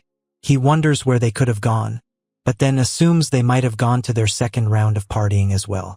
As they get outside, Natalie suddenly pretends to feel unwell, and her friends suggest she go home. They ask Davy to take her home since he's her partner, and though Davy doesn't have a choice, he agrees. They part ways with the others, and shortly after, Sylvie grabs Sonny's hand, asking him to leave with her. As they're walking, Sonny presses the controller button again, and to his surprise, he notices it reacts to Sylvie's body. He's shocked, afraid that she might get angry at him for pressing the button, but instead, she tells him to hurry so they can get home faster. Meanwhile, Davy and Natalie arrive at her apartment, which she says was bought by her dad and uncle as a real estate investment. She and her older male cousin both use it. As they enter, Natalie notices a female heel shoe at the entrance and suspects her cousin must have brought another girl home. She asks Davy to follow her to her room, assuring him that he doesn't need to worry about the situation. As she opens the door, Natalie tells Davy that she can't wait any longer, and Davy, acting innocent, asks her what she means. She reminds him of what they had discussed earlier. Davy is completely shocked when he realizes that the girl he's partnered with, Natalie, is actually very forward and confident in a way he never expected. He never thought she would be the type of girl to act so bold. As they talk alone, he starts to feel his body reacting, growing sensitive to her presence. It's something he doesn't expect to happen, but it does, and he's unsure how to handle it. Seeing this, Natalie quickly picks up on Davy's response, and she wastes no time in taking the lead. However, Davy hesitates for a moment, still a little unsure. He remembers something she told him earlier about her older cousin living in the same apartment and having his own room. He wonders if it would be okay to continue, considering that her cousin might overhear them. But Natalie quickly reassures him, telling him not to worry. She says that her cousin is probably going to start making noise with his girlfriend soon, so they won't be disturbed. Davy, surprised by how casually she speaks about her cousin's behavior, starts to feel a bit out of place. The whole situation catches him off guard, and he begins to think about their different lifestyles, how carefree and open they seem to be. While Davy and Natalie were enjoying their time, completely immersed in the moment, the other two pairs decided to go to a karaoke. They sang, had fun, and vibed together. As Sylvie and Sunny's turn came up, the atmosphere was light and playful, until Sunny decided to press the controller again, this time intentionally. The moment he pressed the button, Sylvie's reaction was instant. Sunny, now amused by her response, couldn't help but ask her if she was enjoying the sensation. Sylvie, her face flushing, nodded her head in agreement, a little embarrassed by how much she was starting to enjoy Sunny's company. She didn't realize how much the fun and playful interaction was pulling her in. In that moment, she found herself appreciating Sunny more than she expected. So much so that she couldn't help but think about Billy, who set up the group date. Without him, she never would have met Sunny. She silently thanked him, even though she never thought she'd be grateful to him, especially given the complicated feelings she had about him. Meanwhile, Davy was sitting with Natalie, processing everything. He was learning more about her personal life, and it took him completely by surprise when she revealed that Billy, the same Billy who set up the whole group date, was actually her older cousin. Davy's mind was racing, and before he could stop himself, a scream of shock escaped his lips. Davy starts feeling scared after learning that Billy is Natalie's older cousin. He wonders if Billy would let him go if he finds out what's been going on between him and Natalie. Natalie notices the fear in Davy and starts complaining about how guys always react the same way when they learn that Billy is her cousin. This shocks Davy because he realizes he's not the only one who gets scared. It seems that everyone runs away from her when they find out who she's related to. It's obvious that Natalie is very pretty, and many guys are attracted to her, but they end up distancing themselves because of her connection to Billy. However, this time, Davy decides not to run away, not just for Natalie's sake, but also because he's still sensitive and can't leave halfway through. But soon, he starts to hear a familiar voice coming from the other room. He senses that it could be a sigh, but he doesn't dwell on it much. It doesn't bother him because, after all, he's still making the best of his time with Natalie. But as time passes, Davy can't shake the thought of a sigh. He hears her voice asking Billy to stop what he's doing, but it seems Billy doesn't listen. Davy's curiosity gets the best of him, and before he knows it, he stands up, ready to open the door. At first, he tells himself that what's happening in the other room shouldn't bother him, but somehow, he finds himself walking towards Billy's door. Natalie tries to stop him, but he's not in the right state of mind to listen to her. When he opens the door, everything becomes clear to him in an instant. He has just opened the door to hell. Billy looks at him with anger written all over his face, and in that moment, Davy knows he has made a huge mistake. Meanwhile, everything that Davy has been imagining so far is completely off the mark. Earlier, when Billy had taken Asai to his room from the bar, seeing that she was drunk, he tried to get close to her while she was sleeping. But things didn't go according to plan. When Asai woke up and realized Billy wasn't exactly making her feel sensitive, she didn't even give him the chance to explain himself. Instead, she pushed him away with a surprising amount of force, sending him crashing heavily onto the floor, his back slamming against the door. The sound of his dramatic fall catches Davy's attention, making him curious enough to go check on them. When Davy enters the room, he finds Billy still on the floor, groaning in pain, and Asai lounging on the bed. Asai, now looking rather confused, stares at Davy in shock. She's thinking that maybe, just maybe, Davy has followed her all the way here because he's interested in her, not knowing that it's far from the truth. Billy, now clearly in some discomfort, tries to get up but is clearly struggling. He realizes there's blood on his head, and Davy can't help but wonder how exactly he got hurt. Davy doesn't say anything though, trying to summon the courage to confront Billy, but before he can, Billy grits his teeth and orders him to leave immediately. He even tells Davy to shut the door on his way out. Davy considers obeying, but as he's about to close the door, he hears Asai speak up. He turns around and sees her looking pretty drunk, hiccuping uncontrollably. She's in no state to leave on her own, and it hits him he can't just leave her there. Billy, of course, isn't thrilled with the idea of Davy helping Asai out. He warns him not to even think about it, but Davy is already beyond caring. Ignoring Billy's threat, he walks over to Asai to help her stand. At that very moment, Natalie walks out of her room, and she's immediately taken aback by the whole scene unfolding before her eyes. She's left standing there in shock, not knowing exactly what's going on. Davy, now committed to helping Asai, is curious to see just what Billy might do to him if he insists on taking her out of the room. As he helps Asai stand, he notices the strange look on her face, an expression that even Davy himself can't quite understand. It's one of those moments where he's trying to be the hero, but everything is just a bit too complicated for him to figure out. Davy, as he stands there thinking, realizes that he's never actually been hit by Billy before, but he's pretty sure he doesn't need to feel Billy's punch to know it would hurt. After all, he knows Billy's power from his time in middle school, where he ended up becoming somewhat of a slave to him just because his seat was next to Billy's. But things were different in high school. It wasn't Billy who used to beat him up then, but Greg. And after taking several punches from Greg, Davy starts wondering who punches harder between Greg and Billy. It's a weird comparison, but one that lingers in his mind for a moment. Still, Davy thinks that maybe it's not so bad getting beat up for trying to help a drunk girl compared to just getting beaten up for no reason at all.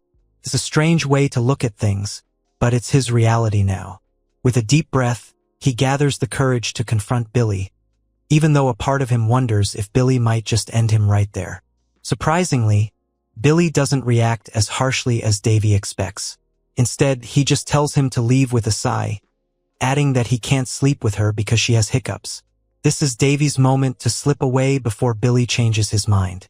As he turns to leave, Natalie calls him back, reminding him about the clothes he left behind. Davy quickly takes them from her, relieved that things are still going smoothly. Just as they're about to leave, Asai remembers she's forgotten her shoes. After grabbing them, she and Davy finally leave the room. Natalie can't hide the fact that she enjoys Davy's company. She's eager to tell Billy about it, but Billy, clearly angry and not in the mood for any more chatter, brushes her off. He tells her to go to sleep and warns her to stop going around. His tone is cold, as if he doesn't want to hear anything about it. Meanwhile, Davy can't stop thinking about how he managed to escape from Billy, the mighty figure who's always been a force to reckon with. He's puzzled by how he managed to walk out of there alive, let alone without getting punished. He never thought he'd come out unscathed. In fact, he even insulted Billy and still walked away without consequence. Davy feels a sense of pride bubbling up inside him for what he did that night. It's a small victory, but it's his. However, not long after, Asai makes it clear that she doesn't want Davy's help anymore. She pushes him away and tells him she can stand on her own. She wonders why he even bothered helping her in the first place and insists she could have left by herself. She says this perhaps to avoid feeling indebted to him. It's then that Asai notices the item in Davy's hand. She asks what it's for, and at first Davy doesn't even look at it. Instead, he brags about it being a present from Natalie. But then his conscience kicks in, and he finally looks down at the object. His face flushes with embarrassment when he realizes it's actually a pair of panties. The realization dawns on him. As they've been walking, Natalie must have been going commando. But then, a thought crosses his mind.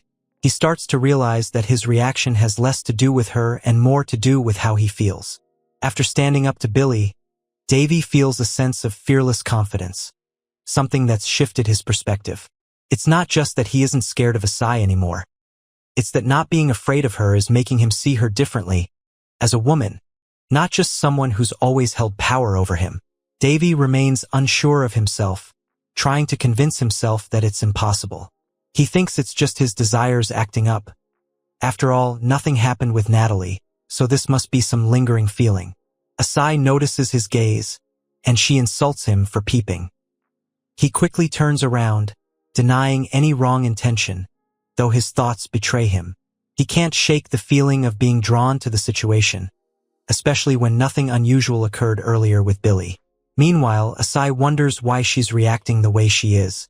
She thinks about Billy, who had helped her earlier, even though it was unnecessary.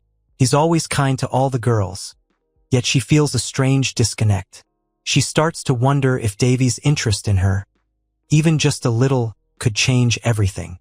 Maybe, just maybe, things would be different if he showed some affection toward her. She decides to break the silence, letting Davy know she's done. When he looks at her, she's holding her panties in her hands, and he's caught off guard. He asks why she didn't just put them on, but she shrugs it off. She explains that if the panties had germs on them, they'd indirectly touch him too, so she decides to toss them in the air instead. Davy can't help but be amazed by her carefree attitude. Asai makes it clear she doesn't see any reason to wear them at all. Davy flushes, his embarrassment growing with every passing moment. Asai smirks, sensing the effect she's having on him. In her mind, she's sure he can't resist her now, but when she glances at him, there's no obvious sign of attraction. She starts to question if he's really unaffected or just good at hiding his feelings.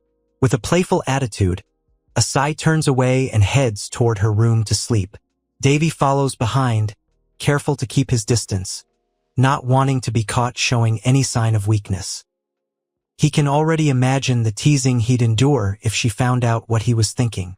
As they walk, a car speeds by, and the wind catches Asai's skirt, causing it to flutter in the breeze.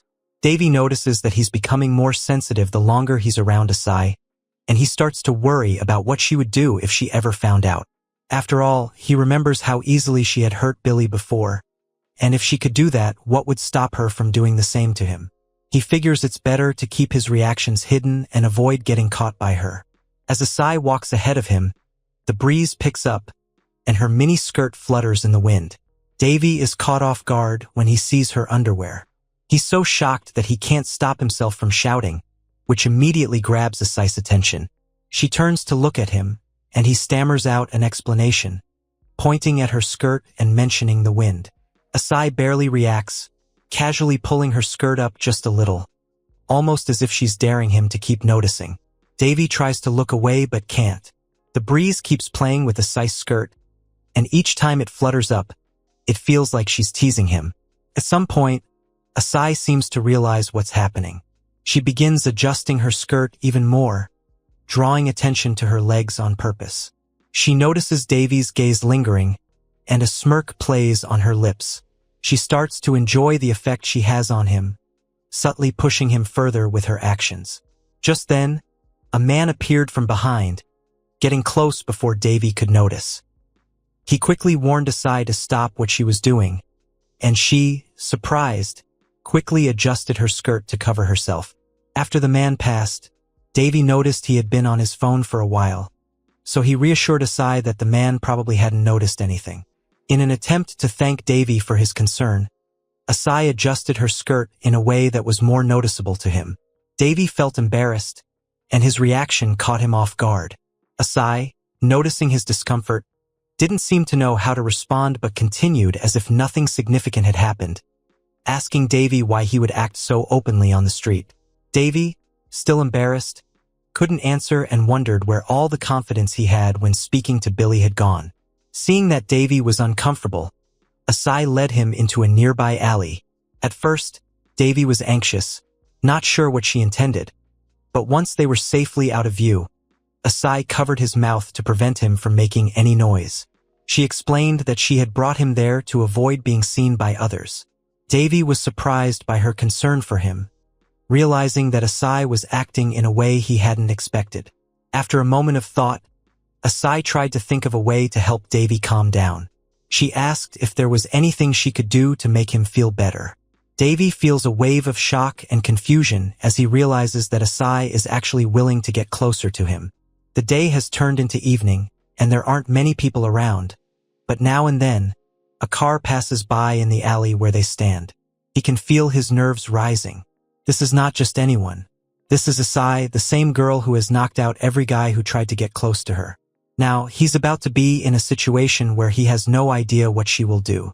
Will she act the same way with him? He can't help but wonder what's going through her mind.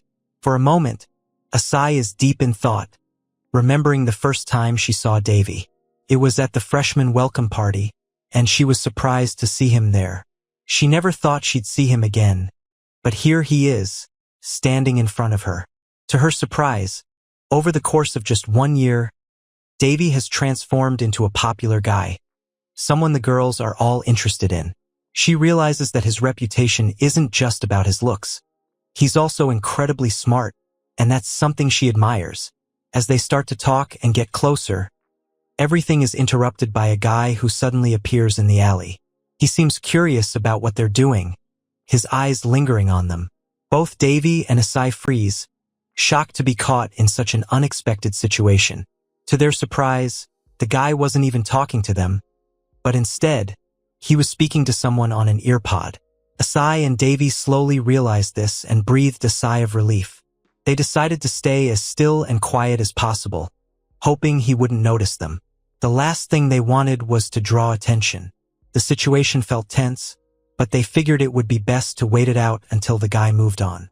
The guy, seemingly unaware of their presence, proceeded to relieve himself right where he stood.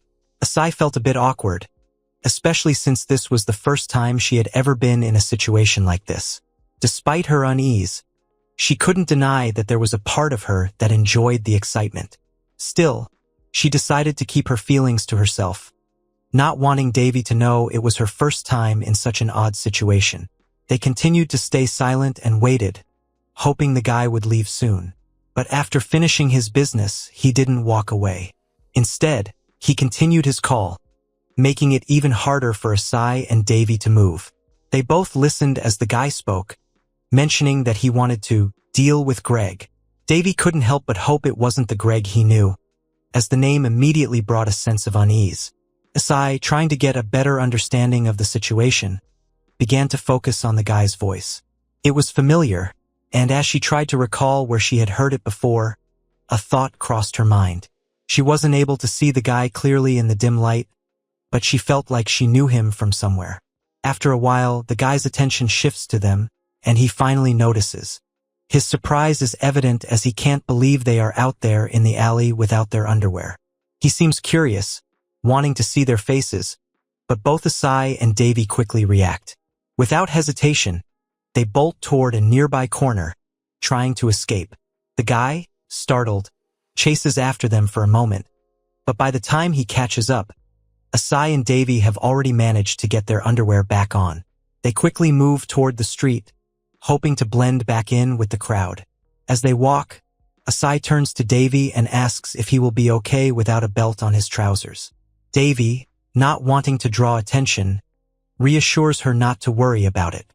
He adjusts his sweater, using it to cover up his trousers as best as he can. Once they are a bit farther away, Asai gives Davy a serious look. She warns him to keep what just happened between them a secret and not let anyone find out. Davy nods in agreement, understanding the gravity of the situation. He knows it is better to keep things quiet, and he makes sure his appearance matches the sentiment as he keeps his sweater draped over his trousers. The next day at school, when Davy enters the classroom, Sally is the first to greet him with a cheerful smile. Her friendly approach makes Davy reflect on the events of the day before, the group date, his interactions with Billy, and everything that had happened with Asai. He feels a mix of emotions, and it takes a moment to process it all. Sally notices that Davy seems different, almost as if there's something that has made him unusually happy. Her curiosity leads her to ask him if anything special happened to him. Davy, however, doesn't share all the details with her. He simply smiles and avoids the topic. Sally, sensing that he's not ready to talk, decides to go back to her seat, but not before reminding him of the favor she had asked earlier. As the rest of the class filters in, Davy's attention keeps drifting back to Asai. He can't help but wonder why he's suddenly so aware of her. He feels like he's constantly checking for her reactions, wondering if she sees him as just another guy she has played with. The thought of being dismissed by her makes him feel like a loser, like he doesn't matter in her eyes. On the other hand, Asai seems completely indifferent, acting as though nothing happened between them. She talks to Davy's friends about their date the night before, asking them how it went. They happily recount their experience, and this makes Davy feel even more self-conscious. He realizes that he's the only one who's overthinking the situation, almost to the point where he feels foolish for letting it bother him. Suddenly, the voice of the guy they encountered in the alley the previous night resurfaces in his mind. Davy is sure it was Sean Huang's voice. A feeling of unease creeps in. What is Sean doing in Seoul? Davy knows he has to be cautious, as he doesn't want to get involved with the same crowd again. On the other hand, Asai couldn't help but notice that Davy was acting unusually casual. It was a stark contrast to how he had been the day before, and it caught her attention. After class, she decided to approach him, curious to have a conversation. She took a seat beside him, ready to talk, but before she could even start, Kevin and Sunny, Davy's friends, came over and pulled him away, claiming they had something to discuss with him. Asai was left speechless, not knowing how to react to the sudden interruption. Kevin and Sunny practically dragged Davy outside, eager to have a private conversation about the events of the previous night.